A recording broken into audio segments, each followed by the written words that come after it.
halo. Oh, sabi ko sa Oh. kanya, iba pag nakasuot. Ayun daw, opak. Oh.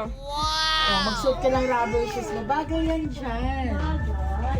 I told you. Lalo pag nakaupo ka na, wala na. Mag-cycling ka na. Taas mo kung naiilang ka. Naiilang nga siya. Actually, naka-fold yan. Finold ko Ah, na nga eh. Oh, ayan oh, mahaba yan. Pero maganda may konting skin. Oo, 1 inch lang. Oh, di ba? Pag Narinig si nasa madam. ano ka na, mag-ereksena ka na, iganyan mo na yan. Diba? Oh, yan. Ganyan lang. Nakakonsyos oo. si Carla po. Oo, Diyos ko. Eh, kung may ganyan lang katawan, di ang bulba. Kung ganyan ang katawan, lagi naka-crop top si madam. Ulang. Uy, bagay sa iyo. Yung mga ganyan. Maganda. Sigurado yan. Miko lang ang may takip. Oh, paano yun? Oh.